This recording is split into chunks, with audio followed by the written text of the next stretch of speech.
একটা সময় আইপিএল ছিল পাকিস্তানি ক্রিকেটারদের মিলন মেলা। শোয়েব আখতার খেলেছেন কলকাতায়, শহীদ আফ্রিদি ছিলেন ডেকান চার্জার্সে, রাজস্থানের একমাত্র শিরোপাটা এনে দিয়েছিলেন পাকিস্তানি পেসার সোহেল তানভীর, মিসবাউল হক ও উমর গুলরাও ছিলেন আইপিএল দলগুলোর অন্যতম আকর্ষণ। সব মিলিয়ে মোট 11 জন পাকিস্তানি ক্রিকেটারের সুযোগ হয়েছিল ইন্ডিয়ান প্রিমিয়ার লিগের প্রথম আসরে। এক নজরে সেই সৌভাগ্যবান ক্রিকেটারদের দেখে নেওয়া যাক। প্রথমেই সোহেল তানভীর, কাগজে কলমে আইপিএল খেলার সবচেয়ে সফল পাকিস্তানি ক্রিকেটার তিনি। বাহাতি এই পেসারের জাদুতে 2008 সালে কাঙ্ক্ষিত শিরোপা পেয়েছিল রাজস্থান রয়্যালস। সে আসরের 11 ম্যাচে 22 উইকেট নিয়ে তিনি হয়েছিলেন সর্বোচ্চ উইকেট শিকারী। একটা ম্যাচেই তিনি 6 উইকেট পকেটে পুরেছিলেন, দীর্ঘদিন যা রেকর্ড হয়ে টিকেছিল। তানভীর ছাড়াও রাজস্থানে খেলেছিলেন আরও 2 পাকিস্তানি, তারা হলেন কামরান আকমল ও ইউনুস খান। অবশ্য ইউনুস খান সুযোগ পেয়েছিলেন মোটে একটা ম্যাচে, আর উইকেট কিপার ব্যাটার কামরান খেলেছিলেন 6 ম্যাচ। সেই 6 ম্যাচে একটি 50 সহ তিনি করেছিলেন মোট 128 রান। পেসার মোহাম্মদ আসিফ ছিলেন দিল্লি ডেয়ারডেভিলসে।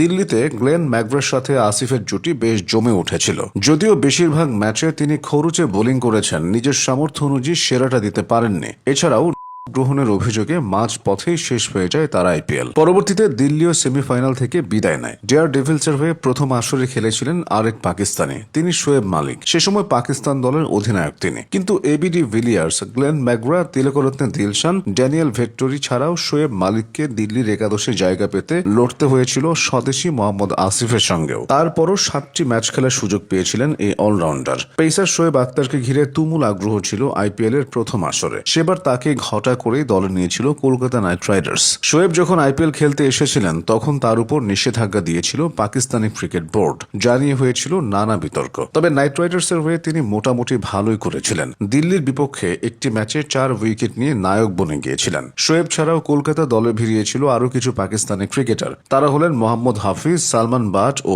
ওমর গুল। অলরাউন্ডার হাফিজ সেই অর্থের সুবিধা করতে পারেননি, তবে সৌরভ গাঙ্গুলির অধীনে পেসার ওমর গুল ও ব্যাটার সালমান বাট নিজেদেরকে মেলে ধরেছিলেন। 7 ম্যাচে একটি 50 সহ সালমান করেছিলেন 193 রান, আর 6 ম্যাচে 12 উইকেট নিয়ে চমক দেখিয়েছিলেন গুল। এর মধ্যে একটি ম্যাচে পাঞ্জাবের বিপক্ষে বল হাতে 4 উইকেট এবং ব্যাট হাতে 24 রান করেছিলেন তিনি। পারফরমেন্স যেমনই হোক, আইপিএল খেলার সবচেয়ে বড় পাকিস্তানি তারকার নাম শহীদ আফ্রিদি। 2008 সালে তাকে দলে অন্তর্ভুক্ত করেছিল ডেকান চার্জার্স। দলটির একাদশেও একটানা রাখা হয়েছিল আফ্রিদিকে। তবে অলরাউন্ডারের ভূমিকায় খেললেও ব্যাটিংয়ে তিনি জ্বলে উঠতে পারেননি। পুরো আসরে করেছিলেন 81 রান। 14 বলে 33 রানের একটি ইনিংস ছিল তার সেরা পারফরমেন্স। অবশ্য বল হাতে মোটামুটি ঝলক দেখিয়েছিলেন আফ্রিদি, নিয়েছিলেন 9টা গুরুত্বপূর্ণ উইকেট। সেই ডেকান চার্জার্স এখন আইপিএলে নেই বুম বুম আফ্রিদিও। 2007 সালের টি-20 বিশ্বকাপের বড় তারকা ছিলেন মিসবাউল হক। সেই সুবাদে তাকে দলে নিয়েছিল রয়্যাল চ্যালেঞ্জার্স বেঙ্গালুরু, কিন্তু ভরসার প্রতিদান দিতে পারেননি মিসবা।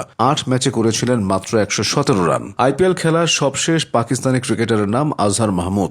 যদিও পাকিস্তানের নয়, এই পেস বোলিং অলরাউন্ডার আইপিএল খেলেছিলেন ব্রিটিশ পাসপোর্ট নিয়ে। তারপরও তিনি সফল হয়েছেন। 2012 থেকে 2014 মৌসুমে পাঞ্জাব ও কলকাতার হয়ে মোট 23টি ম্যাচে 29টি উইকেট পেয়েছেন আজহার। 2টি 50 সহ রান করেছেন প্রায় 400-র মতো। 2008 সালের 26 নভেম্বর মুম্বাইয়ে স্মরণকালের ভয়াবহ পর পাকিস্তান ভারত সম্পর্কের অবনতি হয়। পরের মৌসুম থেকেই পাকিস্তানি ক্রিকেটাররা নিষিদ্ধ হন ইন্ডিয়ান প্রিমিয়ার লিগে। এরপর থেকে এখনও সেই নিষেধাজ্ঞা বহাল রয়েছে।